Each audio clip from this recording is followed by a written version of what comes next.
2 বছরের দুধের শিশু খাদিজা ইসলাম মাকে হারিয়ে দিশেহারা। তথ্য ভিডিওচিত্রে গোপালগঞ্জ থেকে আমাদের প্রতিনিধি মোহাম্মদ তপু শেখ। গোপালগঞ্জের টুঙ্গিপাড়া উপজেলার বার্নি ইউনিয়নের বার্নি মধ্যপাড়া গ্রামের সবির বিশ্বাসের মেয়ে সুমাইয়া আক্তার বয়স 22 গত 12 জানুয়ারি 2025 তারিখে শ্রীরামকান্দি গ্রামের আজগার কাজীর ছেলে সজীব কাজীর সঙ্গে পালিয়ে যান। খাদিজা ইসলামের এই ঘটনায় শিশুটি মাকে হারিয়ে দিশেহারা হয়ে পড়েছে।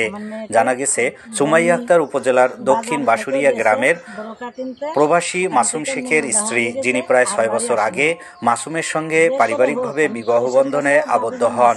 অভিযোগ রয়েছে সুমাইয়া আক্তার এবং সজীবের মধ্যে দীর্ঘদিন ধরে সম্পর্ক ছিল এবং সজীব কাজী মোবাইল ফোনের মাধ্যমে সুমাইয়া আক্তার থেকে কিছু ভিডিও ফুটেজ সংগ্রহ করে তাকে ব্ল্যাকমেইল করে আসছিল। সজীব কাজী ভয়ভীতি দেখিয়ে সুমাইয়ার কাছ থেকে প্রবাসী স্বামীর কাছ থেকে 5 লক্ষ টাকা দাবি করে।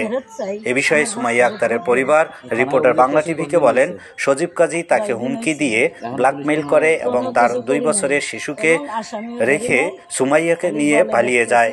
এর ফলে খাদিজা ইসলাম শিশু মেয়ে এখন মাকে হারিয়ে এবং তার পরিস্থিতি নিয়ে উদ্বিগ্নের মধ্যে রয়েছে।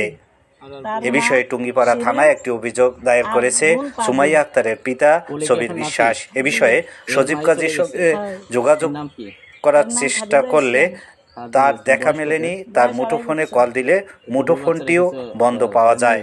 এ ঘটনায় এলাকার স্থানীয় মানুষ এবং সুমাইয়া আক্তারের পরিবার প্রশাসনের প্রতি দ্রুত পদক্ষেপ নেওয়ার দাবি জানিয়েছেন, যেন মা এবং শিশুর পুনর্মিলন সম্ভব হয় এবং অপরাধীদের শাস্তি নিশ্চিত করা হয়। বাড়ি শ্রীরামকান্দি মল্লিকের মাঠ, বাবার নাম আজগার কাজী। জানতে পেরে আমরা থানায় অভিযোগ দিছি। অভিযোগ দেওয়ার পরে 12 জানুয়ারির দিন আমার মেয়েকে বন্নি বাজার থেকে গেছে বরকা কিনতে, ওখান থেকে মেয়ে উদা হয়ে গেছে, আর বাড়ি আসি নাই। যে করে হোক আমি পুলিশের কাছে দাবি জানাইছি। আমার নাতি 2.5 বছর বয়স, দুধের বাচ্চা। আমার মেয়েকে আমি ফেরত চাই। আজ পর্যন্ত 21 দিনের মধ্যে কোনো খোঁজ খবর পাই নাই, বেঁচে আছে নাকি মেরে ফেলাইছে। যে কোনো প্রকারে আমি পুলিশের কাছে আমার নাতির জন্য হলেও